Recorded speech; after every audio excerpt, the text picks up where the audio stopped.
안녕하십니까. 지금부터 21세기 생물자원 활용 10주 두 번째 강의를 시작하도록 하겠습니다.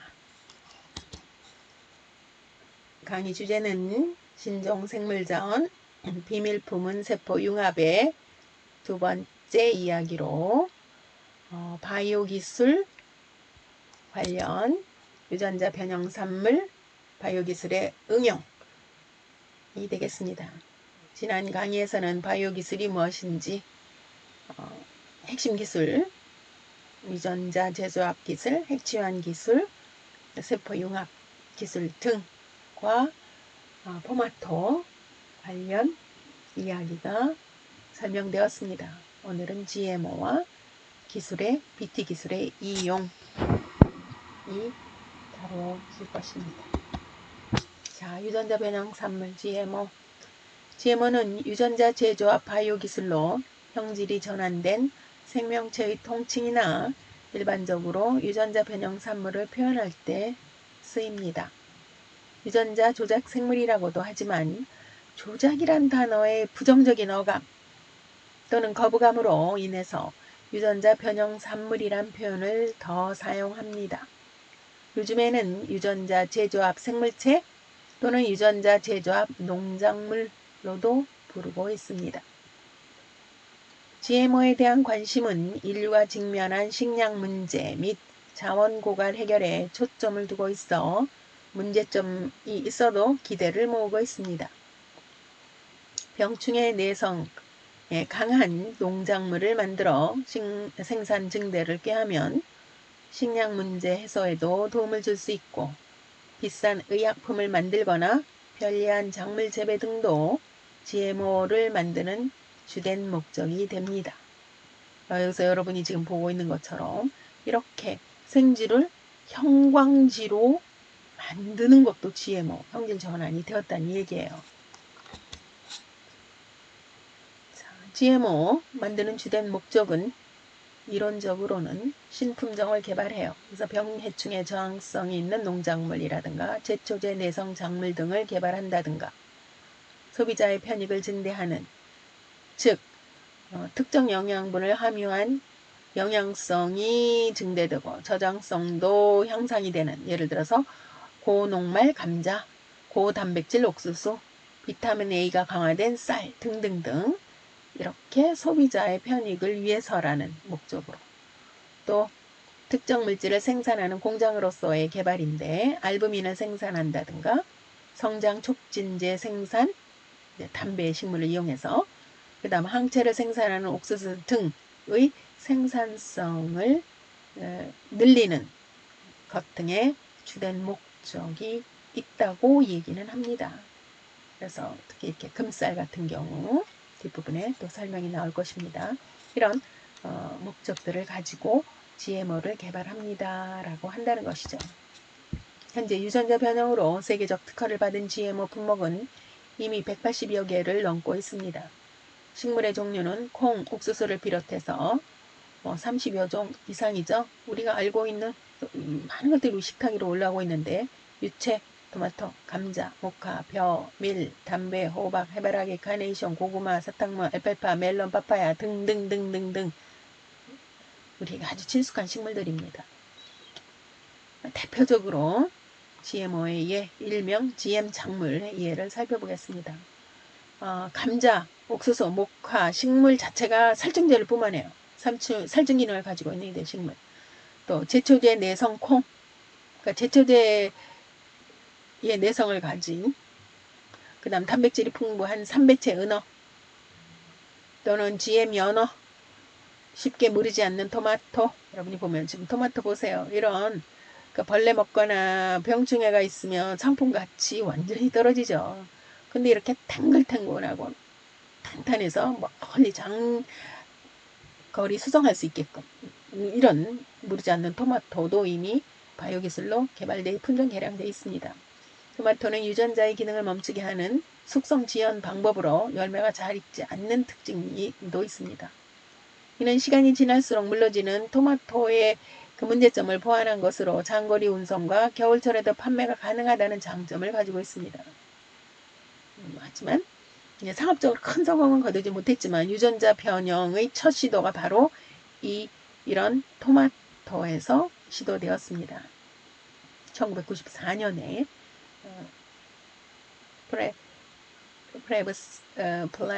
플랩세이브라고 하는 토마토 품명이 되겠습니다.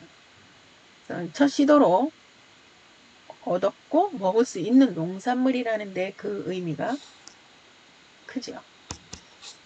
GMO가 활발히 이루어지는 나라는 미국, 캐나다.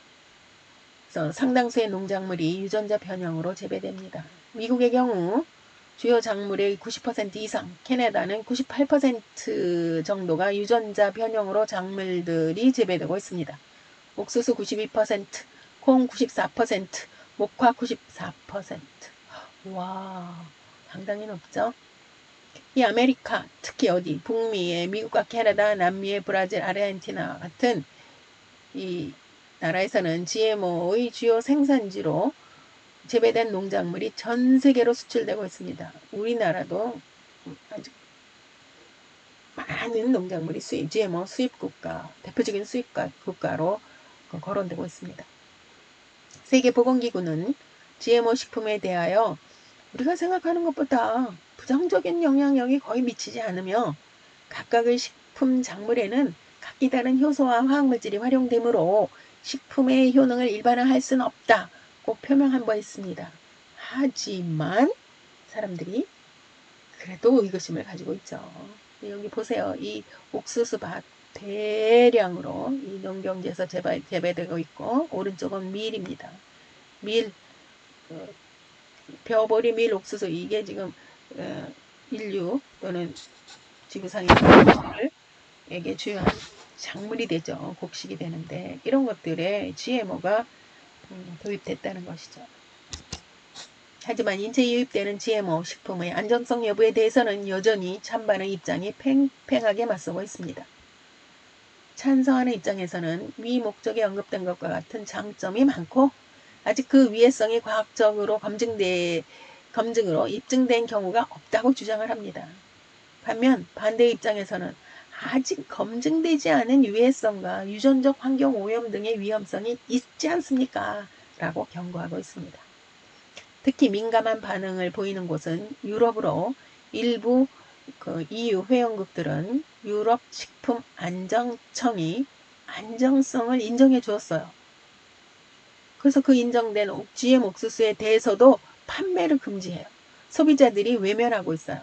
이렇게 대부분 GMO 식품을 먹은 사람들이 어떻게 될지 결과는 아직 예측하기 어렵지 않느냐라는 견해를 갖고 있습니다. 그래서 여기에 GM 옥수수라든가 GM 감자, GM 토마토 시판되고 있는 많은 농작물들이 그 결과물일 수 있다는 것이죠.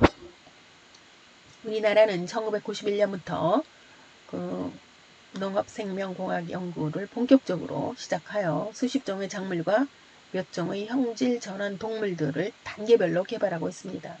하지만 우리나라는 식량 작업률이 25% 미만으로 낮아서 부족한 식량 자원은 수입 농작물에 당연히 의존하고 있죠.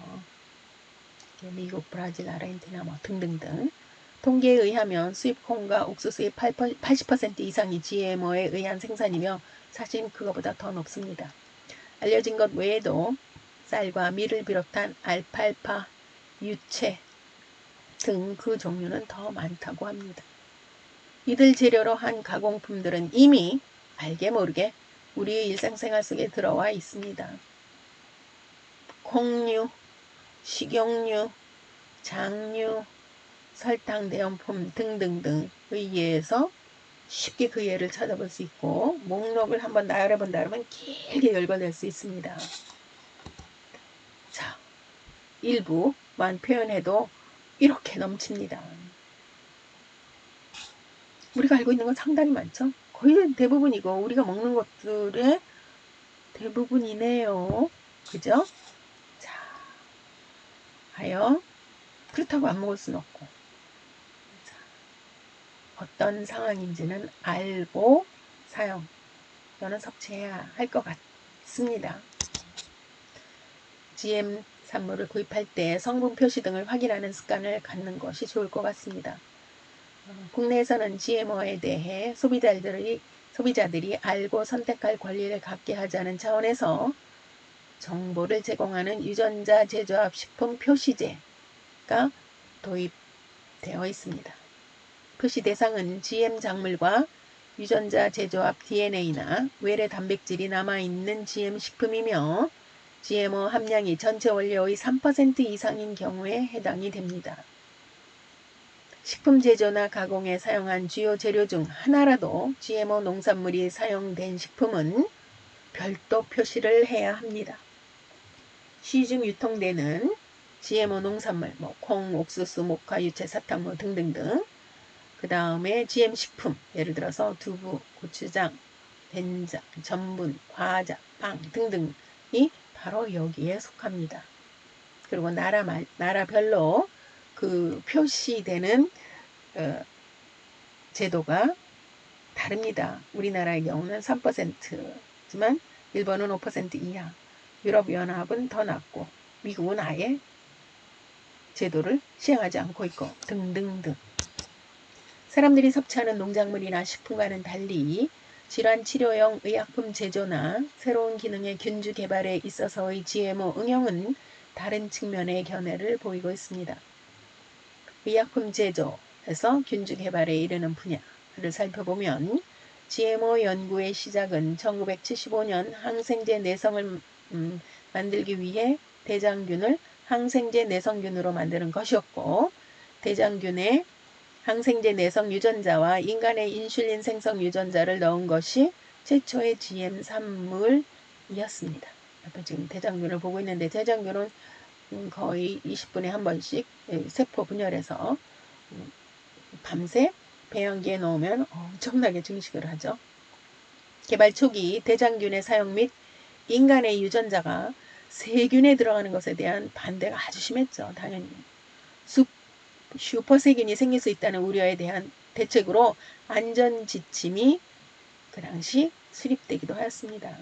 하지만 날로 늘어나는 당뇨병에 대한 치료제 생산의 필요성이 크게 대두되어 결국 인슐린을 대량 생산하는 상업화가 가능해지게 되었습니다. 오래전에 이런 과정을 거치며 대량 생산된 인슐린이 필요할 때 저렴하고 쉽게 쓸 수 있게 되었다는 것을 아는 사람은 오늘날 그리 많지 않습니다. 그냥 당연하게 이렇게 저렴한 가격으로 예전에는 당뇨병을 쉽게 고칠 수 없는 병으로 생각하던 시기도 있었죠. 아주 비싸게 그 약을 공급받아야 했고, 그래서 이런 경우 GMO 및 그 생성 결과물은 효자 기술 및 유용한 산물이 됩니다. 오늘날 GMO는 이렇게 다음에 이 두 방향이 주목을 받고 있습니다. 첫 번째, 최첨단 유전자 편집 기술로 바이오 신약 개발, 맞춤형 치료법 개발, 차세대 의료 분야로 발전하는 것. 그래서 이제 여러분이 여기서 옆에서 보는 것처럼 탁 찍어서 어느 부위에 맞춤형으로 치료한다는 것이죠. 암도 정복 가능해서 어떤 특정한 암에 대한 맞춤형 암치료법이 개발된다든가 이런 식으로 향후 간다는 것이고요. 두 번째, 기존의 GMO를 효율화하여 새로운 측면으로 나가는 것이 오늘날의 GMO가 이렇게 가려고 하고 주목을 받고 있는 것입니다. 하지만 우리에게 실제로 더 와닿는 것은 두 번째 경우죠. 두 번째란 무엇입니까? 기존의 GMO를 효율화해서 새로운 측면으로 나가는 것. 그래서 화훼 분야, 원예 분야, 바이오 연료, 그 다음 오염물질 제거용 GMO 등으로 다양화되고 있습니다. GMO 식물을 이용한 오염 정화 기술은 중금속으로 오염된 토양, 예를 들어서 카드뮴, 순, 크롬 등등등 이런 오염된 토양에 특정 식물을 재배하여 오염물질을 흡수나 고정해서 제거함으로써 토양을 정화하는 기술입니다. 식용으로는 할 수 없고 연료로는 쓰일 수 있는 GMO 옥수수를 바이오퓨얼 그러면 바이오 연료죠. 또 친환경적으로 화석연료보다 이산화탄소를 적게 배출해서 신재생 에너지로 큰 도움이 될 수 있습니다. GMO 단백질이 어떤 사람에게는 독성이나 알레르기를 유발하는데 알레르기 반응을 일으킬 수도 있지만 질병치료용 단백질 등 의약품을 생산하는 작물은 그 종류가 다양하여 유용하게 쓰일 가능성이 많습니다. 여기서처럼 지금 기름이 또는 물가에 그 오염이 되어 있는데 이렇게 중금속을 흡수하는 해바라기라든가 포플라 나무라든가 플라타너스라든가 이런 것들 개발해서 이 오염물 제거에 활용하자는 것이죠. 최근 GM 작물에 대해서 수입 금지 등으로 강력히 대응하던 유럽 국가들이 2005년부터 수용적인 측면으로 입장을 바꾸고 있습니다. 관련 유럽의 기업들은 GM 작물을 이용한 고부가 제품 개발에 힘을 싣고 있고 유럽연합은 다양한 종류의 GMO 작물을 승인하기에 이르렀습니다. 산업용으로 쓰일 GM 감자의 재배는 2010년 승인을 기점으로 기존의 제초제 내성, 해충 저항성 GMO를 뛰어넘는 특성으로 가고 있습니다. 예를 들어서 비타민 함량을 강화시키는 것, 강화시킨 종, 가뭄 스트레스의 내성을 갖는 품종, 질병, 식물질병, 내성, 곰팡이 내성 등등으로 그리고 아주 신중하다고 이름 있는 독일도 2010년에 전분 개선용의 아밀로펙틴 감자를 그 유전자, 그러니까 바이오 기술로 개량했는데 GM 감자 생산을 승인한 바 있습니다. 그래서 이렇게 감자가 슈퍼 감자처럼 아주 크죠. 그리고 병충해도 잘 있지 않고 이게 이제 우리가 먹는 칩으로 프렌치 프라이즈로 돼도 우리는 모른다는 거죠. 하지만 지금은 얘기는 하지 말고 GMO는 인류에게 도움이 되기도 하고 판도라의 상자처럼 원치 않는 결과를 불러올 수도 있기도 하죠. 그래서 연구 개발하는 GMO가 무엇이 되든지 그로 인해서 나타날 수 있는 문제들이 무엇이 될지 모든 경우의 수를 알아야 되겠죠. 그리고 예측하고 계속해서 대책은 연구해야 할 것입니다. 요즘 또 LMO란 말이 있어요. LMO와 GMO의 차이점 소개하겠습니다. LMO는 Living Modified Organism, 살아있는 바이오 기술로 생물종의 유전물질을 인위적으로 변형시켜 것인데 살아있는 생물체만 가리킵니다. 생식하고 번식이 가능한 동물, 식물, 미생물. 그래서 UN에서 UN 생물 다양성 협약에서 공식적으로 사용하는 용어입니다. GMO는 LMO 및 LMO를 이용한 제조품과 가공품까지도 다 포함하는 것. 생식이 가능하지 않은 것도 모두 포함합니다. 따라서 GMO가 LMO보다 좀 더 넓은 범위로 광역적인 의미죠. 경제협력기구 및 유럽연합에서 공식적으로 사용하고 있습니다. 그래서 왼쪽은 LMO가 되어 있죠. 살아있는 지금 이 실험쥐, 그래서 특수한 그 라인으로 개발된 것, 품종 개량된 것, 알비노 쥐로 같습니다. 개발이 되어 있습니다. 오른쪽은 이렇게 색소, 이게 이제 인위적인 색소가 아니라 GMO로 개발되어 마트에 지금 시판되고 있는 이 컬리플라워 종류가 되겠습니다. 그래서 이미 식물체에서 제거돼서 나와 있기 때문에 살아있다고는 할 수 없죠. 자, 이러한 바이오 기술은 다음과 같이 이용되고 그 특성들을 가지고 있습니다. 자, 바이오 기술의 긍정적인 활용은 4차 산업혁명에서 인류가 직면하고 있는 문제들을 풀어나가고 산업적인 활성화로 향후 21세기 경제 성장을 이끌 중요한 분야로 주목받고 있습니다. 바이오 기술 분야는 앞으로도 인류의 건강 및 생명 연장, 식량 공급, 에너지, 환경오염 관련 문제를 해결하는 데 큰 역할을 할 것으로 기대됩니다. 연구 영역은 바이오 기술을 통한 유전자 제조합으로 활발한 연구가 진행되고 있고 진행하고 있는 영역으로 기초생물학, 의약품 제조 및 의약, 식품, 농업 분야 등으로 매우 다양합니다. 그래서 이렇게 의약 각 분야, 의약품 제조 그 다음 뭐 인체연구, 기초생물학, 그 다음 식품 관련, 농업 분야 등 정말 다양하게 활용될 수 있지요.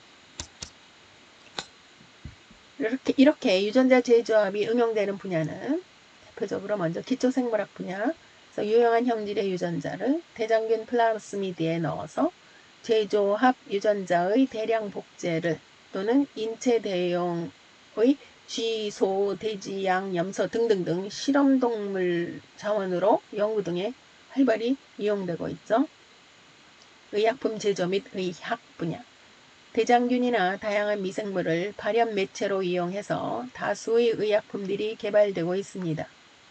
일찍이 사람의 인슐린 생산 유전자를 대장균에 삽입해서 발현에 성공하였고, 이로 인해 값싸게 저렴하게 단백질 계열의 의약 물질을 양산할 수 있는 길이 열린 바 있습니다.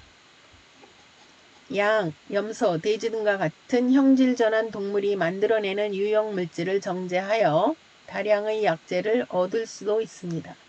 예를 든다면 플라즈미노겐 활성제, 심장마비로 인한 손상을 낮춰주는 약이 GM 염소가 만든다든가, 혈액응고인자를 분비하는 GM양이라든가, GM 적혈구 생성 호르몬 등등등 약제 개발에 이용할 수 있습니다. 특히 GM 적혈구 생성 호르몬은 에리트로포에틴이라고 하는 성분인데, 여기 적혈구죠?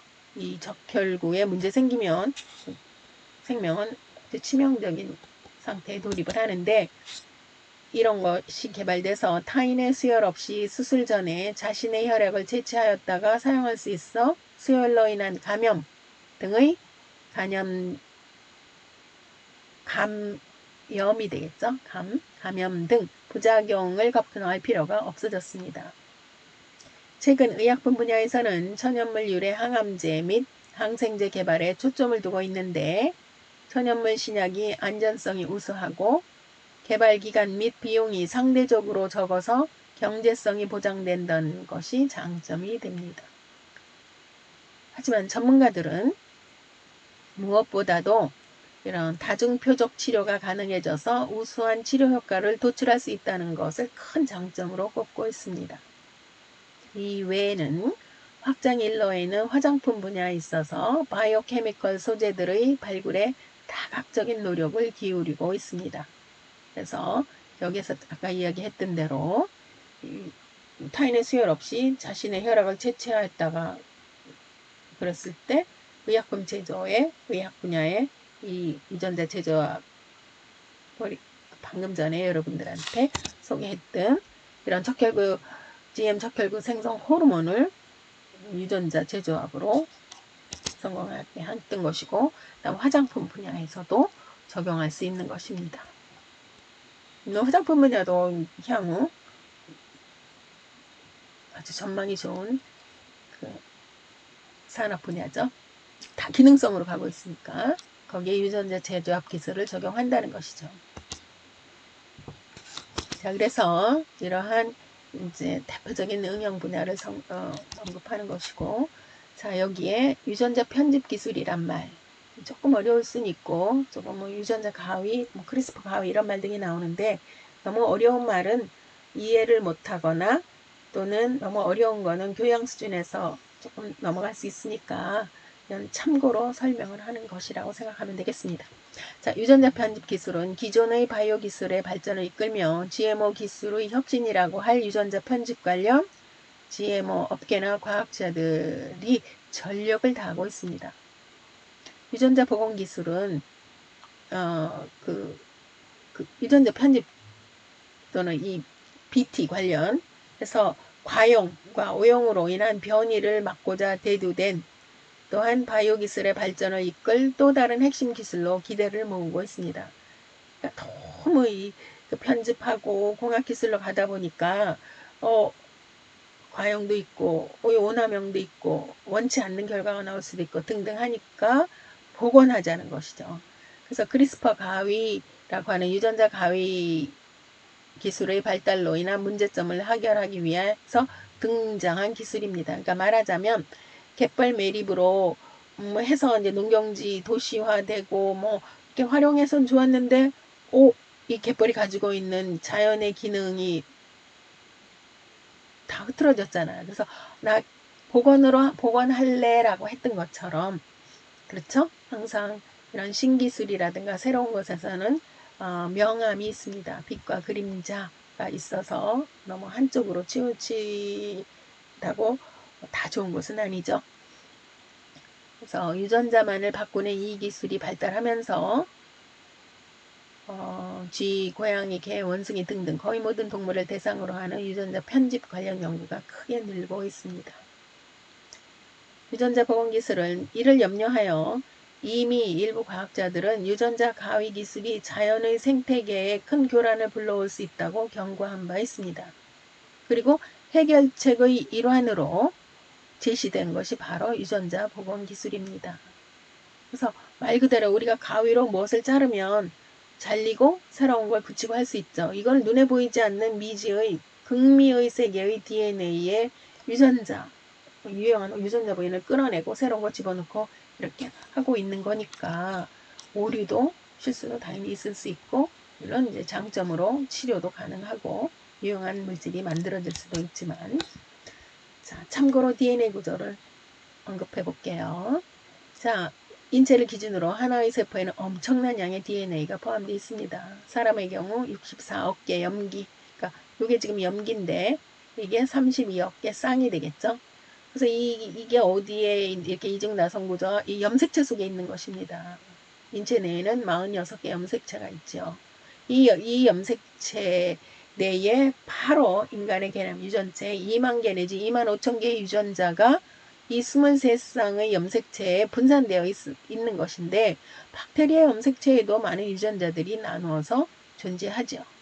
그래서 이 DNA 구조를 여기저기 끊으면서 이 편집을 한다는 얘기예요. 필요 없는 부분 빼버리고 또는 좀 더 좋은 부분 집어넣고 이런 편집, 에디팅을 하는데, 가장 최근의 기술이 바로 크리스퍼 유전자 가위라는 말입니다.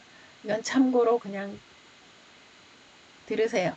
나 이거 처음 들어요 하지 말고, 크리스퍼 유전자 가위라고 하면 세포 내 특정 유전자의 DNA를 잘라내는 효소로 교정하려는 DNA를 찾아요. 그래서 그 부위에 가이드 RNA와 DNA를 잘라 단백질로 이제 이렇게 교정하는 것인데, 장점은 이런 기술을 통해서 유전자를 절단하고 그 변환에 걸리던 긴 시간을 단지 며칠로 짜잔 하고 잘라서 집어넣고 동시다발적으로 여러 유전자를 다룰 수 있다는 장점이 있습니다.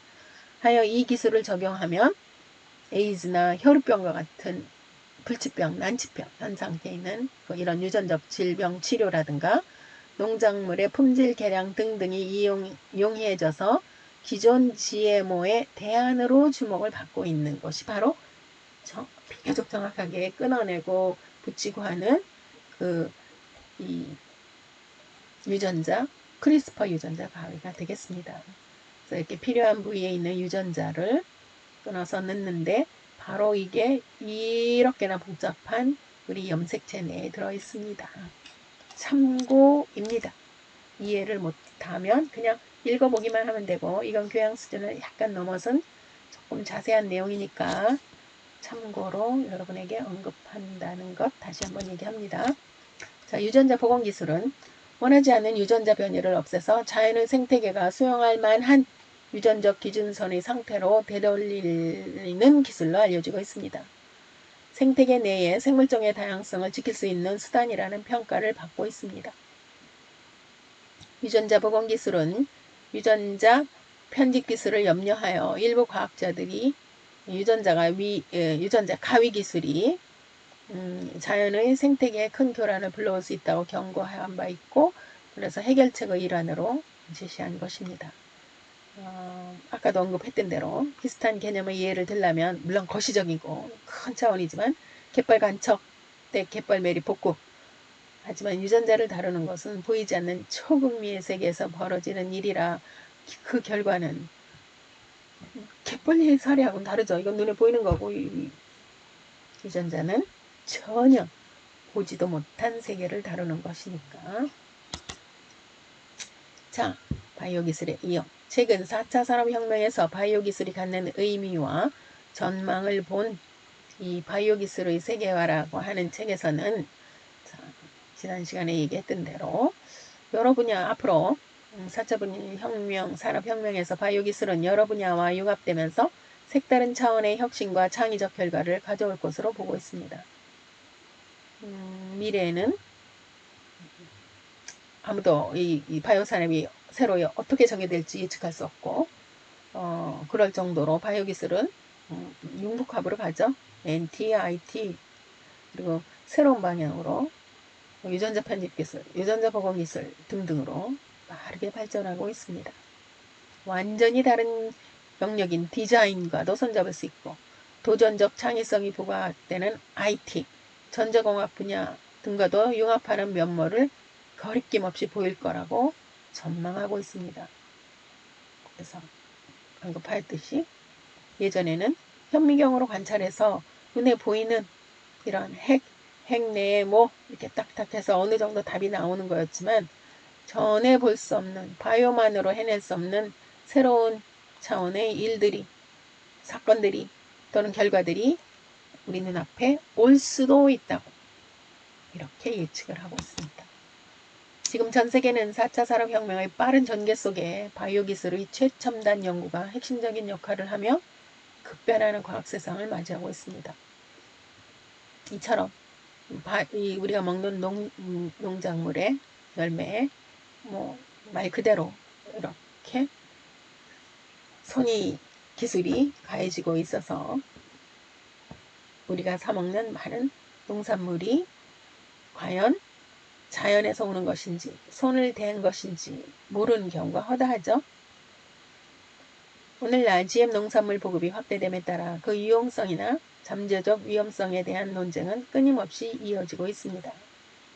최첨단 바이오 기술을 적극 활용한 생물산업의 혁명을 이루어야 할지 아니면 미지의 결과를 예측하거나 막지 못할 위험의 가능성으로 멈추거나 늦춰야 할지에 대해서는 상반되는 견해가 대립하고 있습니다. 양쪽 주장이 팽팽한 가운데 인체로 들어오는 식품이나 약품, 약재 같은 것들을 결정해야 한다면 전문가가 아닌 우리들은 고심할 수밖에 없죠. 하지만 일부 품목은 그 상품에 또는 패키지에 non-GMO라고 표시해 놓은 것도 있습니다. 구입 가능한 경우에는 그래도 선택의 여지가 있어서 다행이지만 그렇지 않은 경우가 허다하지요. GMO 사례들을 한번 몇 가지 모아봤습니다. 와, 닭인데 깃털이 없네. 그래서 이렇게 조류 등은 농부와 소비자에게 모두 경제적일 수 있죠.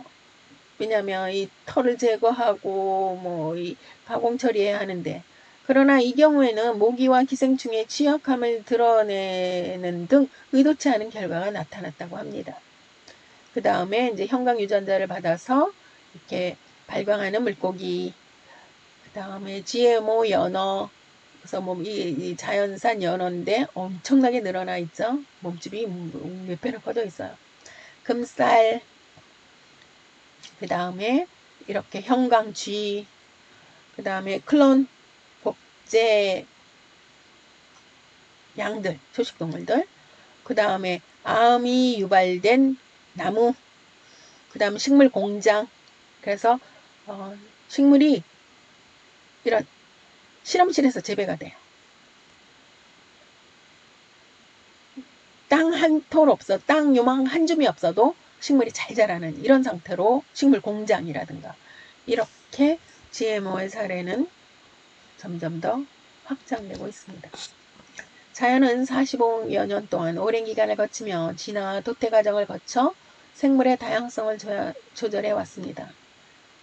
하지만 유전자 변형, 바이오 기술은 자연 생태계에서 서서히 진행되어야 하는 변화를 아주 짧은 시간 내에 수개월 또는 수년 또는 그보다 훨씬 짧을 수도 있죠. 인위적으로 이뤄냅니다. 전망은 제한된 시간과 공간에서 도출된 실험 결과에 의존하여 GMO 또는 LMO를 상업적으로 재배하거나 활용할 때 나타날 부작용을 미리 예측한다는 것은 거의 가능하지 않다고 볼 수 있습니다. 향후에도 이 논쟁은 계속될 것이나 바이오 기술을 인류 삶의 질 향상을 위해 발전하도록 노력해야 하겠죠. 기술 관련 안전성과 윤리적 문제에 대한 우려도 상존하여 사용 여부의 결정은 결국 우리 손에 달려 있습니다. 과학자들도 일반인들도 여러 질병과 식량 부족 등의 문제를 풀어나가는 방향으로 발전되고 활용되리라 모두 기대하고 있습니다. 자연과 함께 평화롭게 가면서 좋은 결과를 내면 정말 좋겠지요. 자, 이상에서 우리가 배웠던 이 바이오 기술과 관련한 내용을 몇 가지 리뷰해 보도록 하겠습니다. 자, 비밀 품은 세포융합의 핵심 기술들은 우리가 설명한 것들은 바이오 기술 있죠. 그 다음 포마토, 해바라기 콩, 슈퍼생쥐와 같은 신종 생물들, 그 다음 GMO, 유전자 조작식품, 바이오 기술의 응용, 그래서 세포를 미니 공장의 개념으로까지 보는데 이렇게 세포융합은 비밀이 담겨져 있다는 것입니다. 바이오 기술은 생체가 갖는 생합성, 물질 대사 등의 기능을 물질의 생산, 변환 등에 합리적으로 이용하거나 생체의 기능을 모방하여 보다 합리적으로 이용하는 기술을 말합니다. 이때 유전자라는 말, 유전자 재조합, 유전자 변형 뭐 이런 말이 나오니까 생물 개체의 특징을 나타내는 물질로 유전자의 본체는 DNA죠. 그리고 생물체의 유전 정보를 말합니다. 바이오 기술은 크게 세 가지. 그래서 유전자 재조합 기술, 세포융합 기술, 핵치환 기술의 핵심 축인데 유전자 재조합 기술은 서로 다른 유전자의 재조합을 의미합니다. 세포융합 기술은 형질이 다른 두 세포가 융합하는 경우, 핵치환 기술은 한 세포에서는 핵을 제거하고 그 핵에 다른 형질을 가진 핵을 이식하는 경우가 되겠습니다. 이 외에도 조직 배양 기술을 이용해서 클론 또는 복제 생물을 만들어낼 수 있습니다. 자, 여러분이 지금 밑에서 보고 있는 바탕에 이 쥐의 생쥐의 그 배아 세포인데 이걸 만약 분리한다. 하나, 둘, 셋, 넷, 다섯, 여섯, 한 8세포라면 이걸 분리해서 8개의 생쥐가 만들어질 수 있게끔 배아를 이제 복제, 분리할 수 있다는 것이죠. 바이오 기술로. 유전자 제조학 기술 먼저 어떤 생물에 유용한 유전자를 분리하여 다른 생물에 도입시켜 필요로 하는 새로운 형질이나 물질을 발현시켜서 대량 생산하는 기술입니다. 형질 전환이란 말, 키메라 유전자라는 말 여기서 나올 수 있고 유용물질의 대량 생산이 그 목적입니다.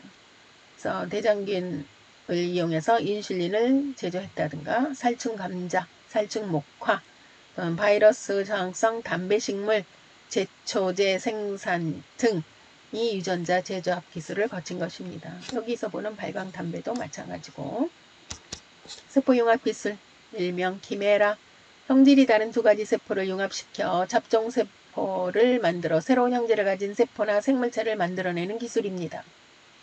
식물세포 융합의 경우에는 포마토, 무추, 가자, 양무추 등등등, 동물세포의 융합은 시험관아기, 쌍둥이 송아지 등등등, 응용은 항체 생산, 작물 육종, 품종 개량 등에 응용할 수 있고 사람의 암세포가 당근세포하고 융합이 되기도 하고 닭의 적혈구가 효모균하고 되기도 하고 이렇게 이종 간의 세포 융합도 이론적으로는 모두 가능해지게 되었습니다. 가능합니다.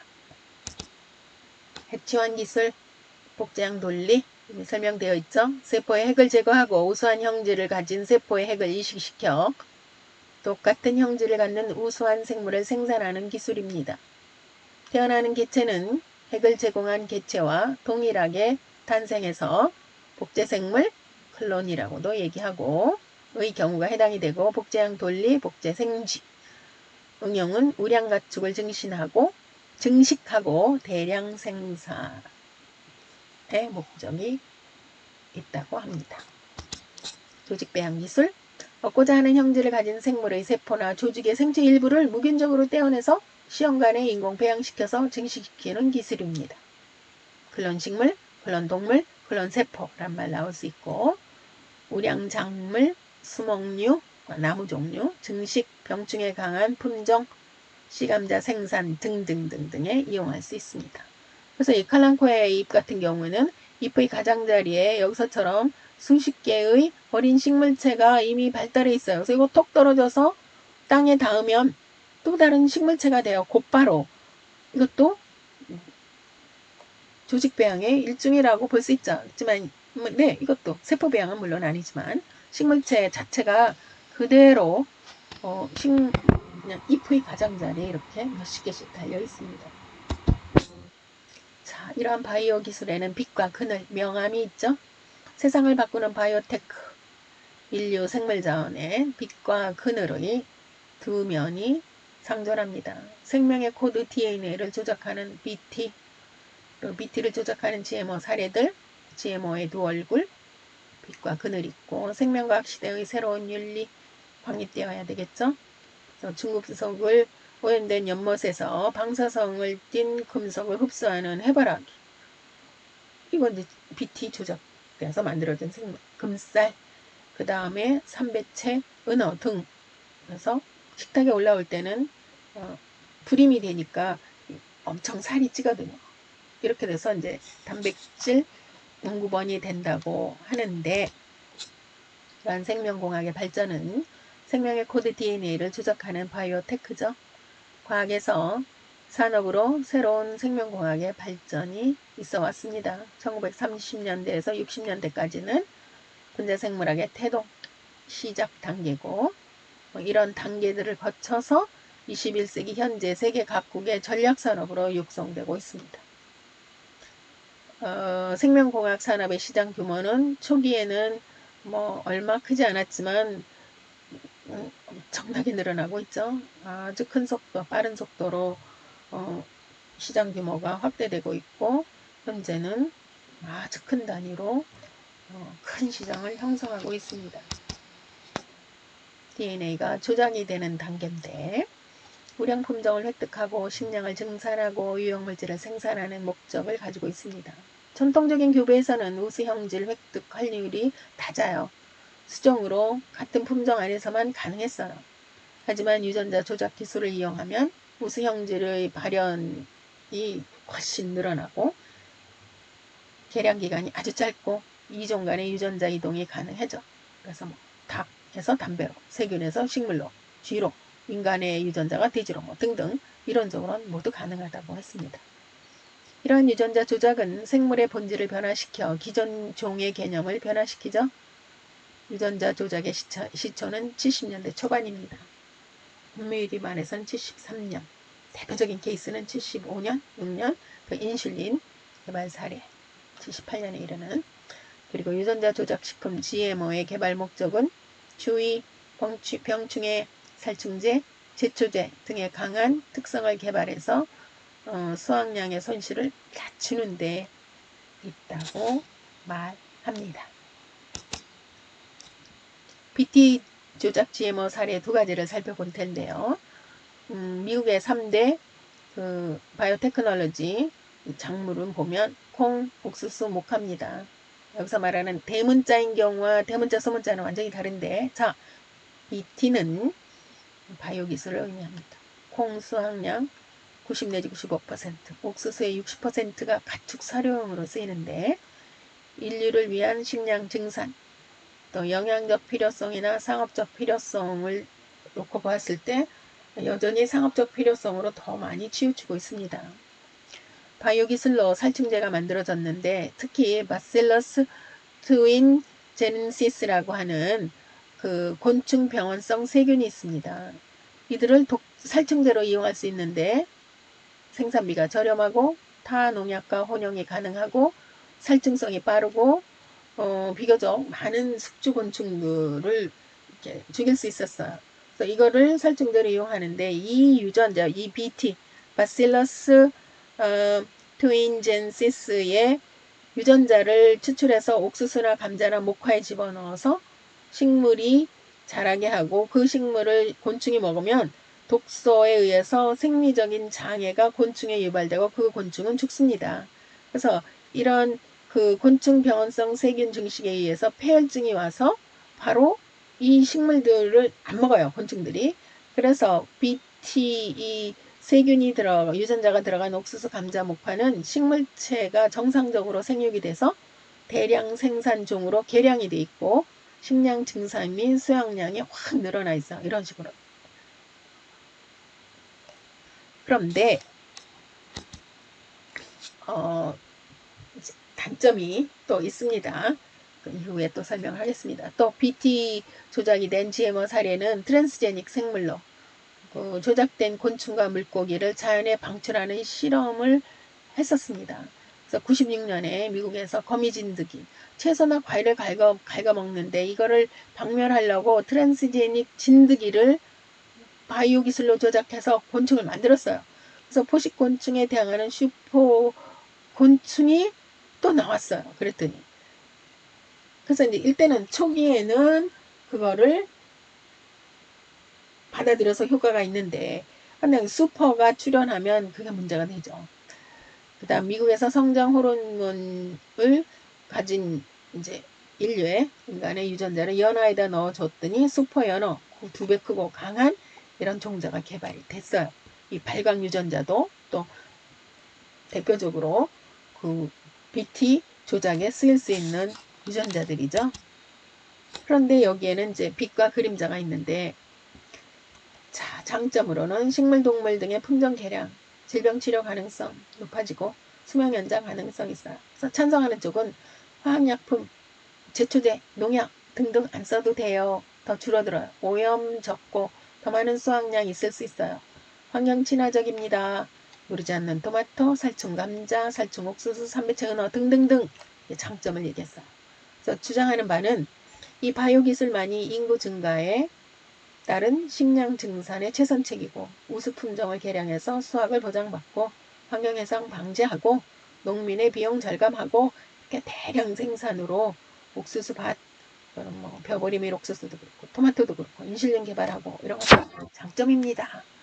반면에 단점을 보는 사람들은 사람은 생명공학에 의거하여 우열을 분리할 수 있고 생명을 경시하는 현상이 있을 수 있고 생명 자체를 조작당할 가능성이 있다는 것이죠.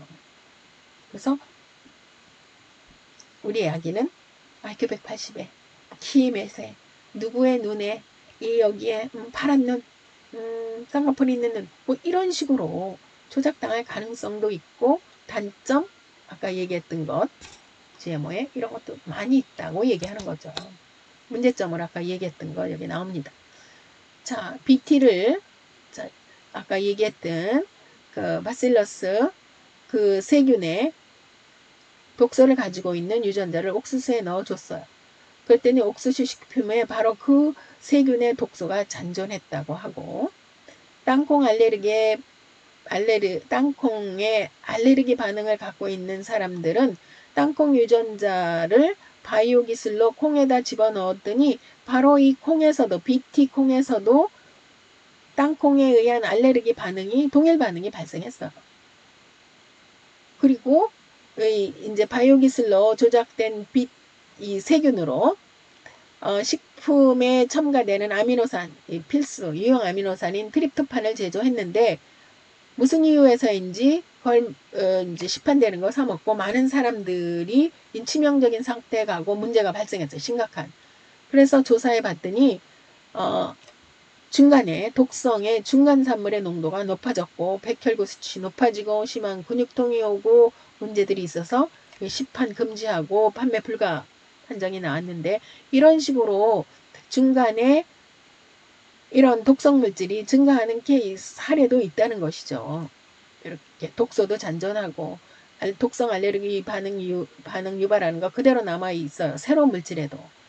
그래서 이런 등등등등 있고 또 식물에 BT 이 바이오 기술이 조작된 새로운 유전자가 가진 개체가 야생식물과 같이 꽃가루가 날리는데 수정을 해서 이 환경오염, 유전적인 오염이 일어나서 야생으로 쉽고 빠르게 이동할 수 있다는 얘기. 또 슈퍼 잡초, 슈퍼 해충이 나올 수 있다는 경우 뭐 등등등등으로도 문제가 있을 수 있다는 것이죠.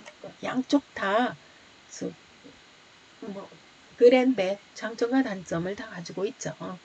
땅콩으로 만든 기름이라든가 또는 이렇게 살충제를 품어내는 식물들이라든가 여기서 목화 보세요. 이 GMO는 해충들이 가서 섭식을 안 하잖아. 근데 자연사는 야생에서는 이렇게 이러니까 이쪽도 저쪽도 다 옳고 그른 면이 있는 것 같습니다. 하지만 생명과학 시대의 새로운 윤리를 우리가 그러므로 더 잘 확립해서 갖고 있어야 할 것 같습니다. 바람직한 발전을 위해서 BT 바이오테크놀로지는 판도라 상자인가? 일 수도 있고 아닐 수도 있고 하여 생명공학과 새로운 윤리가 필요합니다. 생물의 기능을 기술적으로 변형시키거나 산업적으로 모방하는 생체모방, 자연모방에서도 자연계의 구성과 원리를 유지하며 새로운 기능성, 가능성을 찾고 개발하고 더불어 같이 가야 할 것이라는 얘기를 끝으로 하면서 여러분에게 21세기 생물자원 활용 10주 두 번째 강의 비밀품은 세포융합 바이오 기술과 관련된 내용을 모두 마치도록 하겠습니다.